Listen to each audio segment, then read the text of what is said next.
यीशु के आगमन के पहले जो यूएन गवर्नमेंट है, यूनाइटेड नेशंस, यूएन गवर्नमेंट का अधिकार आज भी संपूर्ण धरती के ऊपर में अपना पैर पसारे हुए है। यदि कोई देश अपनी मनमानी करे तो यूएन गवर्नमेंट, यूएनओ गवर्नमेंट जो है, कहीं ना कहीं हस्तक्षेप करके उसे सीमाओं को लांघने से रोक सकता है। इसका मतलब है हमारी तैयारी चल रही है।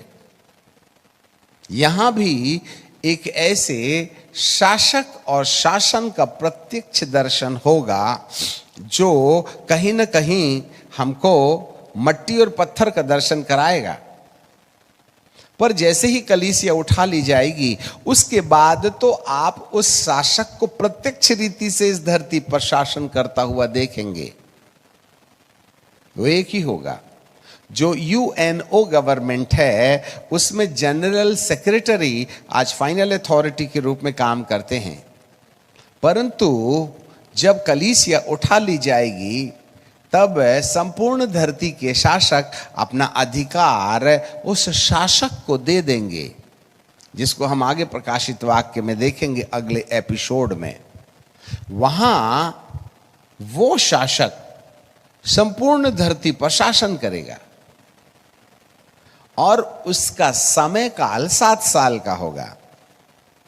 तो प्रथम 3 साल जो थे, 3.5 साल के जो प्रथम वर्ष रहे हैं, उसमें ये शासक श्वेत घोड़े पर बैठकर हाथ में धनुष लिए हुए कहीं ना कहीं शासन करने की मनसा से आगे आएगा।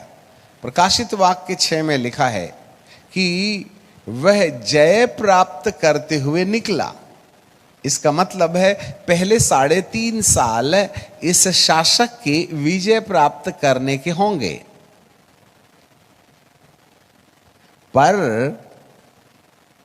दूसरे 3.5 साल में भी इसी मनसा से वह शासन करने की बात करेगा, परंतु यहीं उसका विनाश होगा।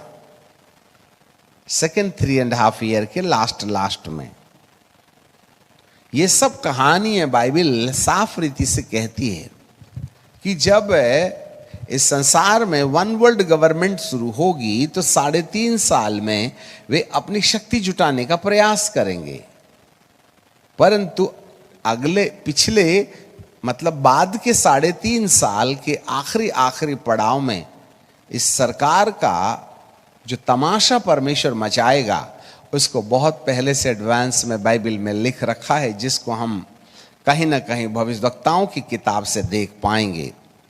और उसी समय एक पत्थर उसके पैर से निकल के बाहर आया और उस पत्थर ने मूर्ति के पैर को ऐसा चोट दिया कि सोना, चांदी, पीतल, लोहा और मट्टी चूर चूर हो गए। ये पत्थर कौन सा राज्य है? ये वो अगला साम्राज्य होगा जो वन वर्ल्ड गवर्नमेंट के बाद इसी धरती पर स्थापित होगा और इसी धरती में एक बार फिर विश्वव्यापी एकल सरकार उत्पन्न होगी, जिसका प्रेसिडेंट यहोवा परमेश्वर होंगे और उसका जो शासन है वो 1000 साल तक चलेगा।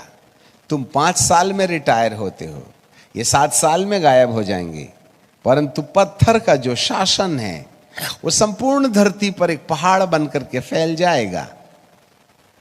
वो 1000 साल का राज्य होगा, जिसमें कलीसिया जो ऊपर उठा ली गई है नए यरूशलेम में बैठ के इसी धरती पर आएगी और इसी धरती पर हम सब शासन करेंगे। We are going to rule over the world, right? हमारा शासन चलेगा। वहां इलेक्शन नहीं होगा, सिलेक्शन होगा। वहां सरकार को कोई नियुक्त करके नहीं लाएगा। इस धरती का शहंशाह जिसने दुनिया बनाई है वह अपने तौर तरीके से शासन शुरू करेगा। ऐसे दानियल के दर्शन के अनुसार 43 पद में लिखा है, 2:43 में, फिर तूने लोहे को कुम्हार और मट्टी के संग मिला हुआ देखा। इसका अर्थ उस राज्य के लोग एक दूसरे मनुष्य से मिले जुले रहेंगे। अभी हम उसको नए नियम कलीसिया के उठाए जाने के पहले इसका रूप क्या होगा। और आज यदि देखें अपने देश में तो लगभग धरती, भारत की भूमि दो प्रकार की विचारधाराओं में बदल गई है। आज हमारे देश में दो प्रकार की मानसिकता के लोग रहते हैं। एक शासन करने के लिए हर प्रकार की कूटनीति, राजनीति को इस्तेमाल किया जाना, और दूसरा जो लोग सफर कर रहे हैं, सफर करने वाले चिल्लाते रहेंगे, अधिकार जमाने वाला अधिकार जमाते रहेगा, चलेगा देश एक, परंतु दो विचारधाराओं के लोग पाए जाएंगे। ऐसे बाइबल में लिखा है जैसे मिट्टी और लोहा। लोहा जो है ना वह शासन करने वाली पार्टी होगी, और मिट्टी जो है उस राज्य के वे लोग होंगे जिन पर अत्याचार होगा, पर वे चाह कर के भी कुछ नहीं कर सकेंगे, पर शासन तो चलेगा। आज हमारे देश के अंदर यदि हम देखें तो कहीं ना कहीं दो प्रकार की बातें दिखाई देती हैं। एक शासन करने की नीति है और दूसरा राज्य भुगतान कर रहा है, शासन अत्याचार कर रहा है।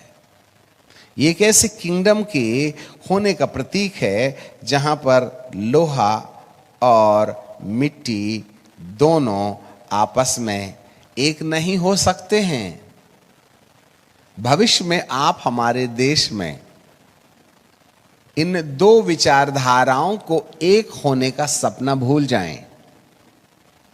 अब ना मात्र भारत में वरन संपूर्ण धरती के अंदर कहीं ना कहीं इसी प्रकार की दो विचारधाराओं के लोग एक ही राज्य में पाए जाएंगे, और दोनों में इतना युद्ध होगा कि वे एक दूसरे को नष्ट करने की बात करेंगे, परंतु शासन चलेगा। ये एंड टाइम में, रेप्चुरेशन के पहले संपूर्ण देश में कुछ इसी प्रकार की डुबल राजनीति चलेगी। एक और शासन अत्याचार करेगा, दूसरे ओर शासक अत्याचार करेगा, दूसरे ओर शासन या राज्य के लोग उसका भुगतान